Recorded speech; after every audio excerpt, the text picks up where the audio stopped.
গৃহপালিত হাঁস মুরগি রাতের বেলায় কাটতে কিন্তু অনেক বেশি মায়া লাগে, হোক সেটা নিজের বাসার বা অন্য কারো বাসার। So hello everyone, welcome my new blog. তো প্রান্তর বাবা রাত 8টা 9টার দিকে একটা মুরগি এনেছে বাইরে থেকে, আর এই মুরগিটা দেখে আমার দুষ্টটা অনেক বেশি খুশি। আর রাতের বেলা ইচ্ছে করছিল না মুরগিটা কাটতে, কিন্তু কিছু তো করার নেই, রাখতেও পারবো না।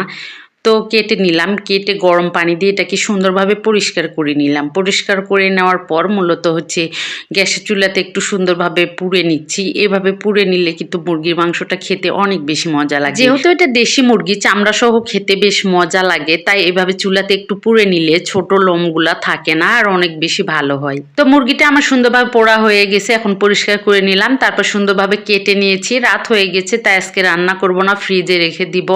আর মুরগির এই গিলাটা খেতে কিন্তু আমার অনেক বেশি মজা লাগে। তো পরের দিন ফ্রিজ থেকে মাংস বের করে ভিজিয়ে রাখছি, তারপরে এখানে সব কিছু রান্নার জন্য রেডি করে নিয়েছি। মুরগির মাংসটা মূলত আমি আজকে বাটা মশলায় হাতে মেখে রান্না করব। যেহেতু বাজারে নতুন আলু নেমেছে, তাই ভাবলাম মুরগির মাংসটা নতুন আলু দিয়েই রান্না করব। আর দেশি মুরগির মাংস আলু দিয়ে রান্না করলে অনেক মজা লাগবে।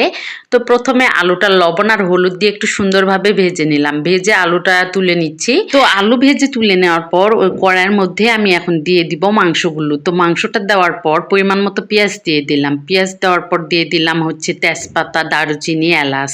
এখন দিয়ে দিচ্ছি পরিমাণ মতো হলুদ গুঁড়া, তারপর দিয়ে দিব স্বাদ মতো লবণ। তো লবণটা দেওয়ার পর দিব বাটা মশলাগুলো। আমি তো মূলত আদা, রসুন, তারপর হচ্ছে মরিচ বেটে রেখেছি। তো তারপর জিরার গুঁড়া দিলাম, আর কিছুটা পরিমাণ গুঁড়া মরিচও দিলাম, যাতে ঝালটা একটু বেশি হয়। তারপরে পরিমাণ মতো তেল দিয়ে মাংসটা সুন্দরভাবে হাতে মেখে নিলাম। এখন পরিমাণ মতো পানি দিয়ে এটা রান্নার জন্য বসিয়ে দিলাম। কিছুক্ষণ পর ঢাকনা উঠিয়ে আমি 2টা গোটা রসুন দিয়ে দিলাম। মাংসের মধ্যে গোটা রসুন খেতে কিন্তু বেশ মজা লাগে। তো মাংসটা একটু কষানো হয়ে গেলে আমি এর সঙ্গে আলুটাও অ্যাড করে দিলাম, দিয়ে এখন সুন্দরভাবে মাংসটা কষিয়ে নিচ্ছি। দেখুন না, মাংসের কালারটা কত সুন্দর এসেছে। আসলে বাটা মশলায় তরকারি রান্না করলে এর স্বাদ এবং কালার দুটাই অনেক বেশি সুন্দর আসে।